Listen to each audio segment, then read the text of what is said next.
Hey team, this is the Innovation Inc. podcast, and I'm your host, Liz Brown Evans. We sit down with our favorite entrepreneurs and nerd out on anything that involves innovation in the corporate space.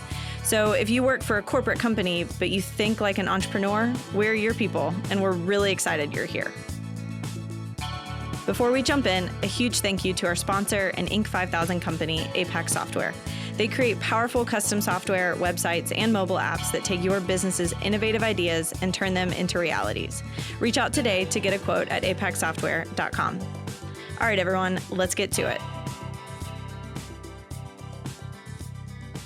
Hey guys, it's Liz Brown Evans. We are back on the Innovation Incubated podcast. Just a quick reminder, we are interested in who you would be interested to hear about on the podcast. So if you guys think we should interview you, or you have an interesting, innovative friend or colleague, send them our way. We are building our pipeline for the year. So if you guys are new to the podcast, just a quick update on what Innovation Incubated is. We work with corporate companies to help them keep or stay innovative or become innovative, depending on what their current status is. But really, we're here today to dig into what innovation actually looks like. It's a really fluffy, mushy word that doesn't make a lot of sense. So today we've got Adam Bowe on the podcast. Very excited to be here. I was just about to say, I don't know if I'm pronouncing your name correctly. You are. It's not yes. Bowie. It's David Bowe. Yeah. Honestly, keep that snap in there, Yeah, Garrett. I like it. It's Adam Bowe. That's Adam a good Bowe. thing, though. Yeah, People it's are not worried bad. about being made fun of for your name. But that worked out well for you was a in compliment. life. Okay. So Adam was introduced to me through Mike Hilton, our partner at Innovation Incubated. They go way back. All the way back to high school. Literally, he was your teacher? Yeah, he's my freshman year religion teacher. That's great. Very So good time. Mike says you are one of his favorite people on the planet. Mike loves everyone, but it is clearly obvious to me that he loves you more than most. Yeah. So I'm excited today. So Adam, why don't you tell us a little bit about your background? Yeah, absolutely. First of all, I think, chill, and you said chill and interesting energy. I think that sums up my background. You can put that on your LinkedIn bio if you want. No, so first of all, super excited to be here. Second of all, knew Mike in high school. Fast forward going through the same school at Dayton, so we got tight there. So he went to UD, I went to UD. Go Flyers. Yeah, right? go Flyers. And then got a roll of Big Ass Fans. I think you've had a few of those. You're our Big Ass 19th fans. alumni. No, that you are our third, I believe. Yeah, Landon and Alex, two of my favorite people. Yep. So I'm a fellow Big Ass Fans alumner. From Big Ass Fans to Xometry. Had a plethora of roles at Big Ass Fans, anywhere from sales to product to channel management, marketing management. And now at Xometry, I went over there for marketing, e-commerce marketing, and now the head of community and engagement. So That's exciting. yeah. So we've sort of done this. We're in a tradition now with the Big Ass Fan alum of compare your old company to your new company. But I am interested because you've got a really interesting, you went from almost a big startup to a little, but now big startup. Mm-hmm. But they're both kind of corporate companies. So talk about what was that like at Big Ass? How'd you get to Xometry and what are some of their differences? Yeah, so I actually joined around the same point at Big Ass Fans and Xometry. So I was employee like 300 at Big Ass Fans and then employee like 215 at Xometry. So, similar zones. And Big Ass Fans was really exciting as a, right out of college. I'll say it, that example is not something you could take and say, like 21-year-old me was like, this is how every corporation is. And like, that's not how every corporation is. But it was a really special time. I mean, it was just like ton of excitement, ton of energy, so much investment in new products and new way of doing things. And I feel a lot of that same energy as Xometry. So it's felt similar in some ways, felt very different in other ways. But yeah, a lot of ping pong at Big Ass Fans. We had just shout out to all my ex Big Ass Fans alum. We would scarf our lunch down to be able to spend most of our hour playing ping pong. But no, it was a lot of there was a lot of innovation on topic there. And a lot of interesting experiences there that I think we're going to get into. And for those tuning in who are familiar with the startup world, Xometry is formerly Make Time. Yes. And that transition happened 2 years ago? Yeah, that happened in the summer of 2019. Okay. About 2 years ago. Or 2018, sorry. And I came on to Xometry about 3 months after that acquisition. Wow. Okay. So Yeah. you were I was bet actually it almost felt like a new company with all the transition. Yeah, I was the first hire in Lexington after the MakeTime acquisition. So Cool. a lot of the Bethesda, that's where Xometry's headquartered. A lot of the Bethesda folks were like, "You were with MakeTime, right?" And I was like, "Yeah, I'm an OG." You know, so they may be finding out now on this podcast that's you not lied true. to them to their face. Yes. Yeah. But you can trust everything else on the podcast. Exactly. Past behavior doesn't indicate future behavior. So let's talk a little bit, like I said, innovation, infrastructure. What does that actually mean? We talked to a lot of companies some people do innovation theater, which we're not big fans of. Some people do really cool things and don't call it innovation. What did the infrastructure look like? Let's maybe handle it however you want. Let's start at Big Ass and then maybe compare it to Xometry now. So first of all, I mean, I think that innovation can look like a lot of different things. I actually have in my notes that that's something I've never even really thought of innovation as like when I first got into it. I was just always drawn like a moth to the flame of like, who are the people having the interesting conversations, talking about things that we're not doing right now, right? So we call you an entrepreneur. yeah. But like I think a lot of people don't know that language or don't think of that type of thought or conversation as innovation. That's everywhere at every company. So it can look like a lot of different things at a lot of different places. But at Big Ass Fans, I felt at the later stages, we actually had a department that was solely dedicated. It was called The Kitchen. Landon ran it. I don't know if you guys covered it in his podcast. Yep. He ran it. I worked in it. But at Big Ass Fans, it was this really flat organization. So, the CEO, Kerry Smith, was super involved in pretty much everything going on. So you've got the CEO in meetings with you, empowering anyone from an intern to a, senior sales manager to the C-suite to come up with ideas, shout them out. So there was a lot of energy floating around that place in the early days where you could really just, the innovation was large ideas building on top of each other and then saying, hey, we should do that, right? In the later years, we actually had a department. It was called The Kitchen. So it can look as formal as that, where you've got someone whose main job is leadership of that department. And, we ran agile Scrum sprints, similar to a tech company. And our whole thing was big bets that were new categories. So it really wasn't like, how can we improve this department that's, it's working right now? That's more of like a lean. It wasn't incremental improvement. Right. It was the breakout. What's the new product? Is it grow lights? We were working with, because we launched LEDs. So it was like, was it grow lights? Was it actually similarly to what they did with COVID? We had a fan that had a UV light in it for like operating rooms. Huh. We worked with Sonos and Google Home to put a speaker in a fan, right? So we were like doing the weirdest thing. Like basically our mantra was like the weirdest thing you can do, but make it a business. And the weirdest thing you can do within fans and lights. And so that was like our thing, right? But I think what's important there is that we were really focused on not improving any existing revenue streams. It was only growing new streams. Whereas at Xometry, we take more of like a lean manufacturing approach. Yep. Even though we're not manufacturing anything. And, we're really focused on what are new revenue streams, but how can we approach, existing operations and improve those? So I think it can look different, right? We don't have a department at Xometry. Big Ass Fans did. But innovation can come in a lot of different shapes and sizes. So you talked a little bit about, and we've heard a lot about Kerry's involvement at Big Ass. What does it look like with communication, with leadership, with structure at Xometry? Yeah. How do you guys approach that? I think we approach it, and it's, we're we're right out of the startup phase. We're in high growth mode. And so those look different at different times. But in the startup phase, I think it was explore anything that sounded like it had any legs to it, right?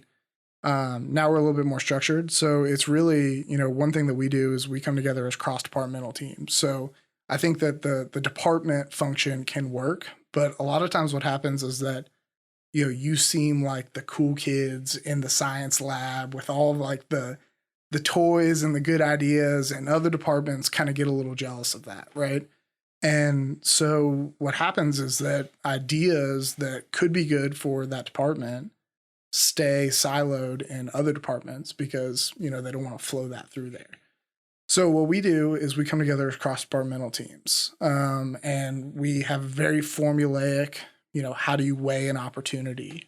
How do you think about, how do you like create your backlog that you're going through? What are you focused on? So we pick like one operation, one department that we're really focused on for that thing. So even another good idea might come up. We're like, hey, let's kind of put that to the side. We're focused here.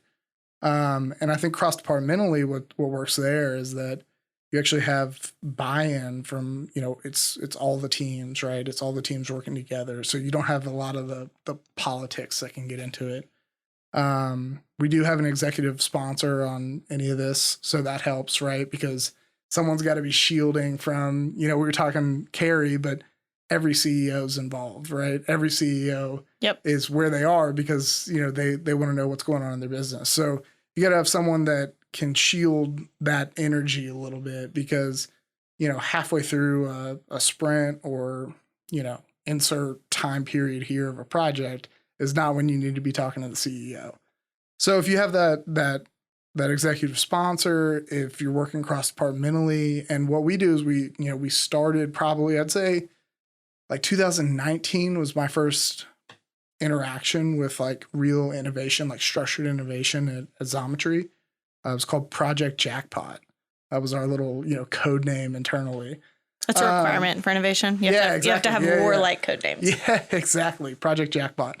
But it was, you start digestible. So you say, okay, here's our core business. Here's our core revenue stream, right? Like, let's make that 5% better. And the 5% sounds big, right? But if you haven't done it before, 5% is kind of easy to find.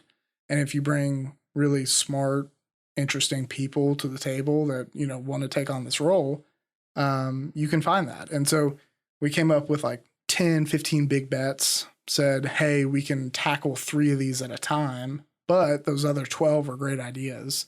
So let's explore these first 3 that we've weighed as, larger opportunities. And if one of them hits, then great. And if not, we've got 12 others to explore. So it kind of worked like that for us, where we said, hey, we pitched to the CEO, Randy. We said, look, give us a little time here. We're going to invest in this part of the business. Came up with 15 ideas. So we're going to look at these 3 and then report out after those 3 and then say we're moving on to the next. Because, you're taking resources potentially away from their job for a little bit. And that's the other thing is that. Did you guys put timeframes on that? Did you say give us 6 months or give us a year, 18 months? After we came up with the ideas, yeah. But we didn't for, the first. Now, we recently just did a bigger version of this that, we can talk about in a second. But we did put timeframes on that. But that's because we owe GMV through the project at some point. So we're like, we've got a time frame on when we owe that. But yeah, so it was, it's very much, they say it's going to take time away from someone's job, but really the other thing you need, hungry, invested people, because it ends up becoming a side job that you don't actually take time away from your role. You do your role and you do this work as well, which can be one of the drawbacks of the cross-departmental thing. We had a former Googler, or a Zoogler, as I've learned they're called on here, Jamie Rosenstein-Whitman. You should go back and listen to her episode. But she talked about how the whole 80-20 Google rule, it's sort of a laughing stock at this point because it's 120% at this point. And I think, I'm sure Europeans look at us and are like, you guys are workaholics. Maybe, but I do think sometimes that's just how the cookie crumbles. If you want to go above and beyond and be innovative, sometimes it is going to be on top of what you're doing. I think, we were talking about the types of people that are, at least, I don't know if there are types, but I am one of those people that's always been drawn to it, right? And there are benefits to that, right? You can be really young, involved in a project, presenting to the CEO, right? Like those are paths to leadership. So you may not get a bonus that year because you were involved in that project, but it's all currency in the fact that your name was attached. You got some presentation time, and you know what I mean? And so absolutely. Those are benefits to that. But in all actuality, there is no 80-20. It's, 120. Yeah. I'm also interested. So recently Jake Miller, he is a startup founder. His startup's called Toggle Health, but he formerly was with Walgreens and Target and was a corporate innovator at both of those large companies. And one of the keys to success that he talks about is that they would involve other departments. So he had a corporate innovation department. That was what he ran. And he always involved at the early onset people from other departments, because if not, he said that pass off. Either you've pissed them off because you took all their fun projects and so they don't get to do those anymore. You're doing them, or you say, okay, now it's ready to be implemented, and they're like, well, we don't have any buy-in. Well, you don't. I don't know how you could run an innovation department and not have stakeholders that are, if not driving the project that's coming from theirs, right? Like they at least feel like they're driving it, because if it comes from an innovation department that says this is the best idea since sliced bread, and they'll be like, you don't know my work, you don't know the nuts and bolts, right? So no, it's not. But if you get their opinion, right? Like we were talking about lean a second ago, or at least brushed it. If you go to the Gemba, you go to the work and you get their feedback, and then you come back and you say, hey, remember when you told me X, Y, and Z? Well, this is the thing that's going to fix that. They feel heard. They feel bought in. That's when that can actually, stick and take place. What's interesting to me is how this all of a sudden makes the bridge. So in the startup world, a team of a startup is almost as important as the idea itself. So when we look at companies to accept them to our fellowship, Keith McMahon, the director, he puts almost just as much weight on the founder and the team as the idea itself, which at first to me seems counterintuitive. But if you have a poor team, the idea won't make it. Yeah. And I think corporate companies tend to lose sight of that it has to be a well-balanced team with ownership, with the right skill sets and personalities at the table. And they don't have to all be A players. They just have to work together really well. And that is true in both startup and corporate world. Absolutely. It killed me. So after Project Jackpot, it kills me to not be involved, right? Yeah. It just eats at my stomach to not be in the room when it's talking about.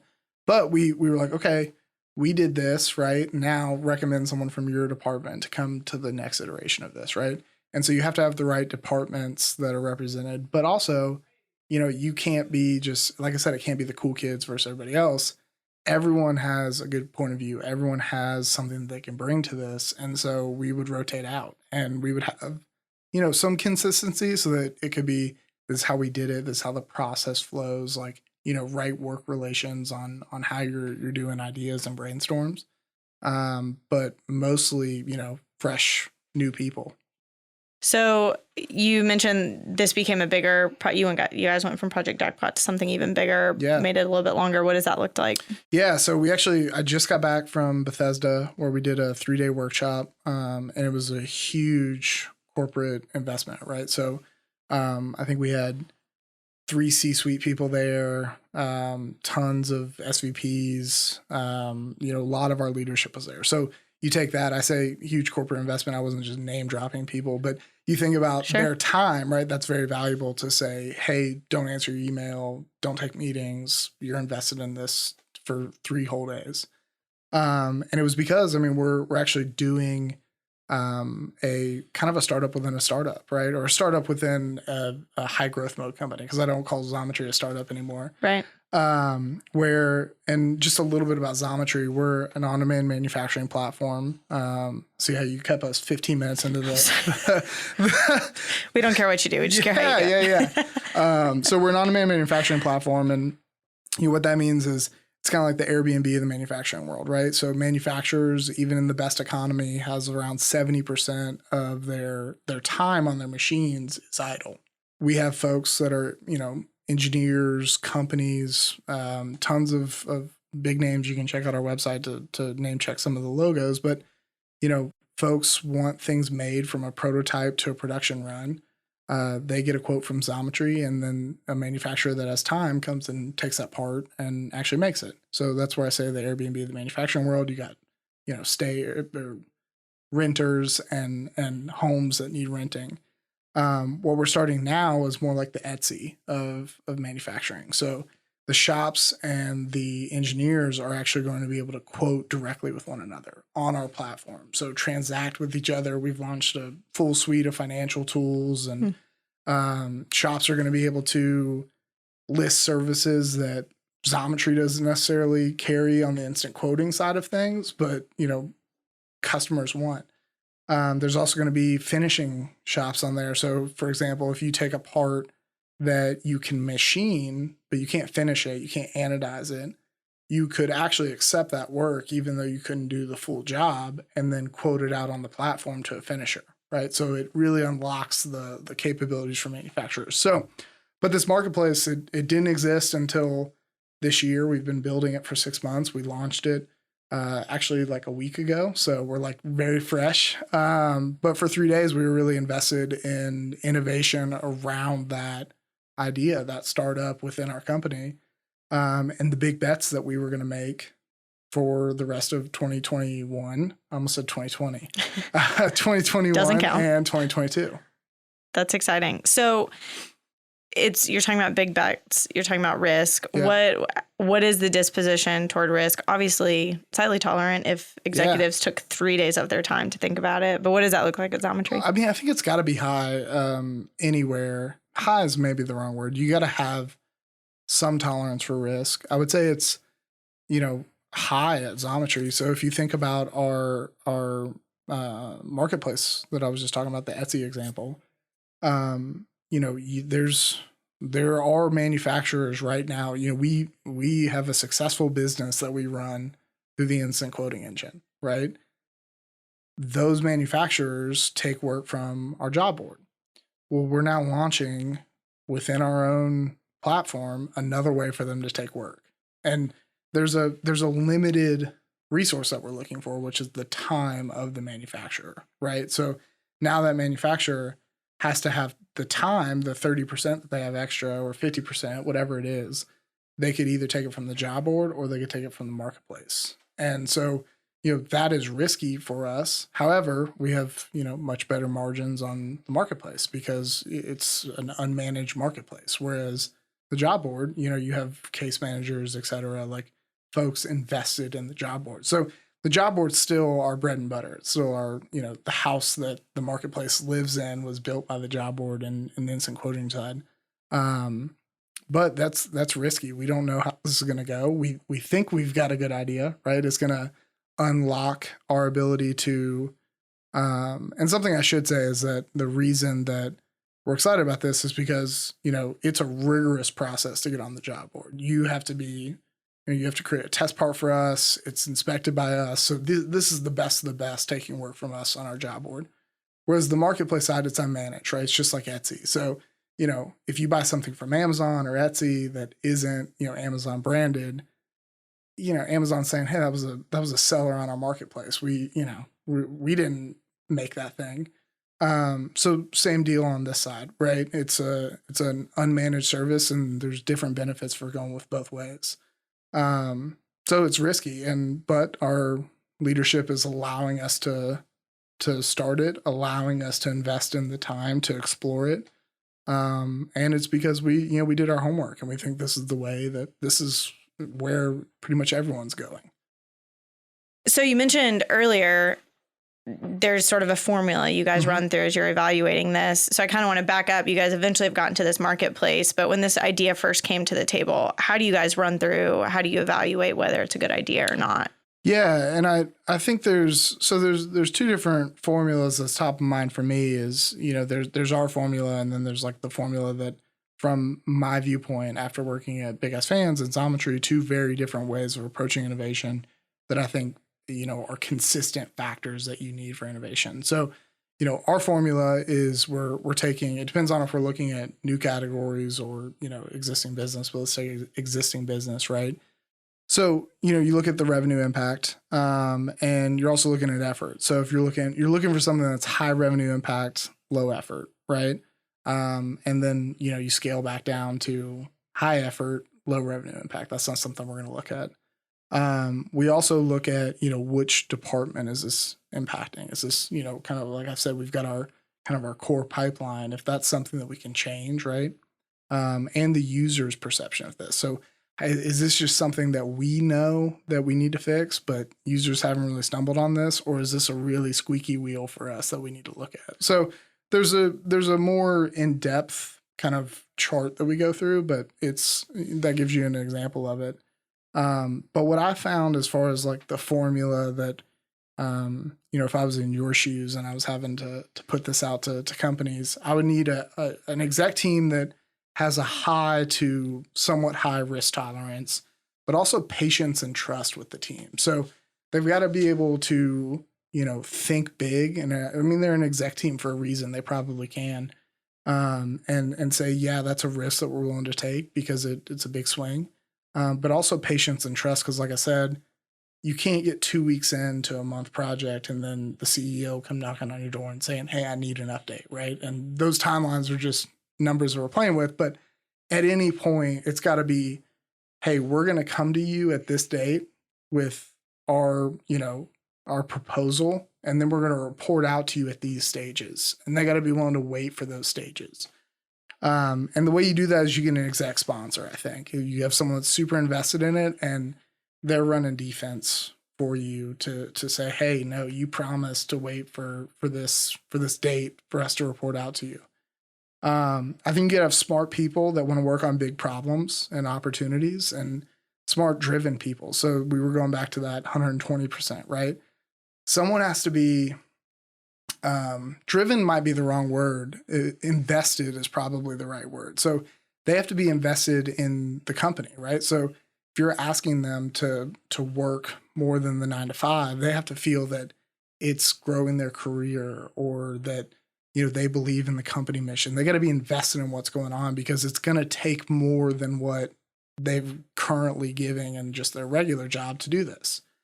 You got to have that formula for weighing opportunities, because it's got to be agreed upon by all. You can't say, hey, this is going to be better for my role, and but it's not going to impact revenue. Well, that's great. We should focus on that, but it's got to be something that the whole team can drill down to, and the top idea has to kind of be shining at the top for everyone to say, yeah, that's the right idea. And then you have to be able to reach consensus, but not 100% agreement. So typically, you've got big teams working on this, and especially if, like what I was talking about, the cross-departmental side, not everything is going to get hit every checkbox on everyone's list, right? So you got to be able to reach consensus, but like you're speaking with one voice after you reach that consensus. It can't be a month later, the project's hitting like, one little hill, and then someone's like, well, I said that this wasn't the right idea. I told you so, right?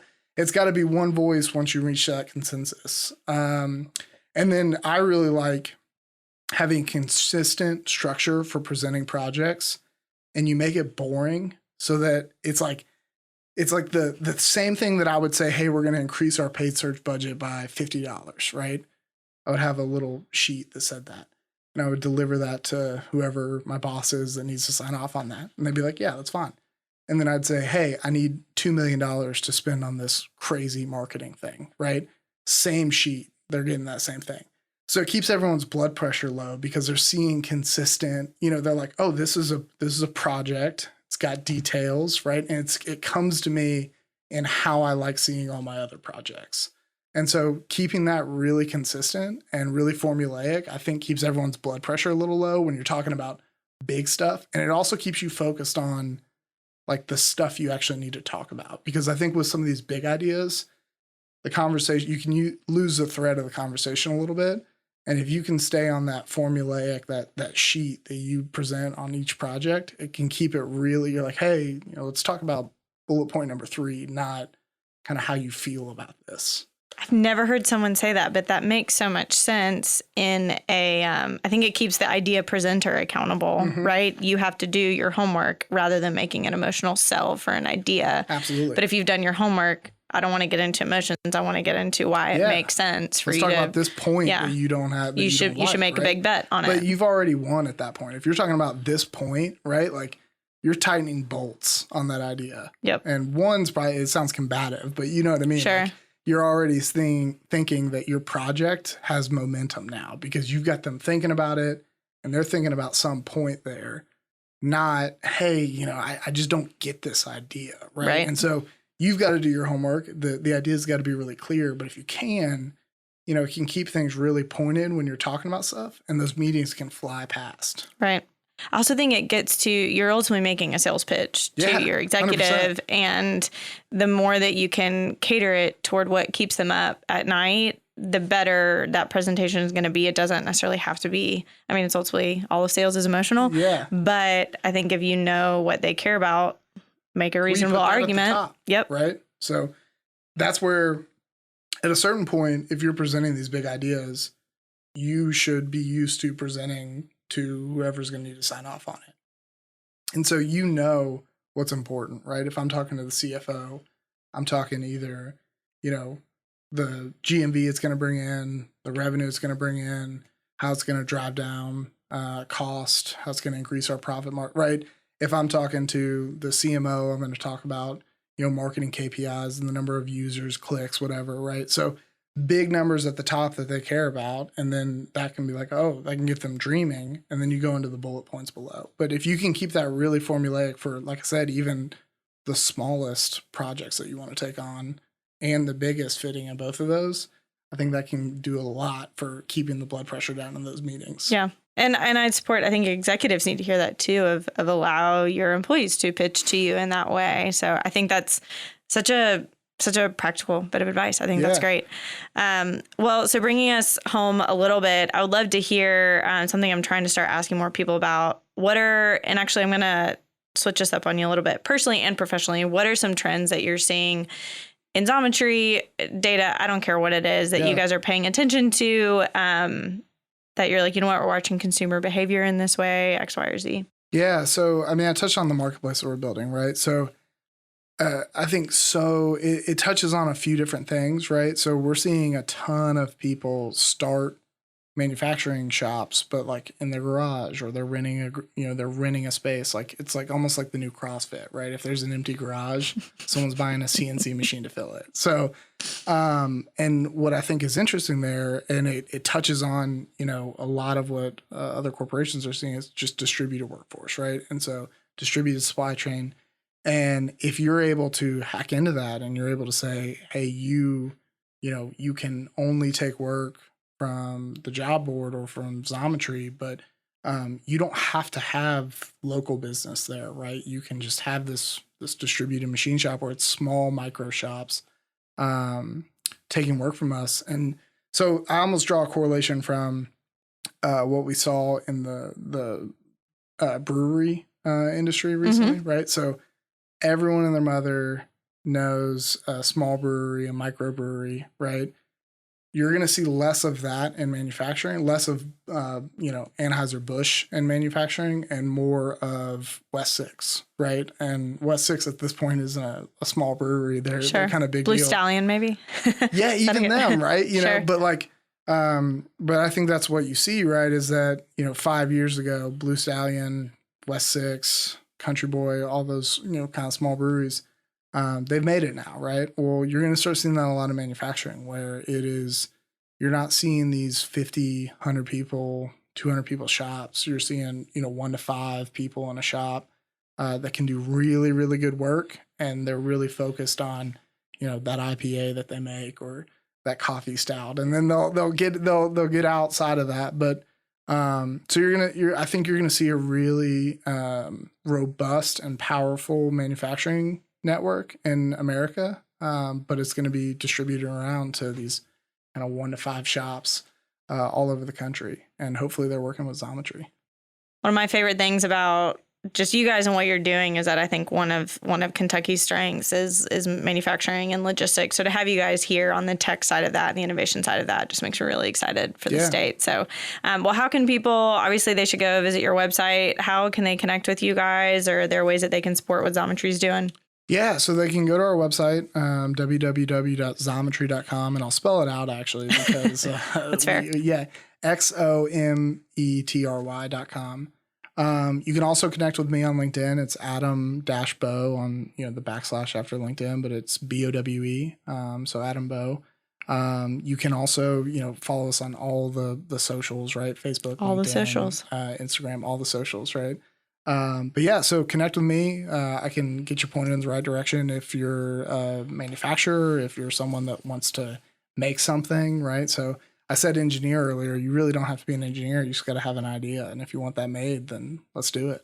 You guys are also hiring right now. So it's so many roles. June of 2021. If you listen to this in a year from now, I can't help you. But if you are listening right now, you should check them out. Go to their careers page. Yeah, I would give a number for how many open positions we have right Too now, many. but I don't know it. It is a lot. I recently went and looked at it. So, well, Adam, thank you so much for being generous with your time, interesting and chill with your information.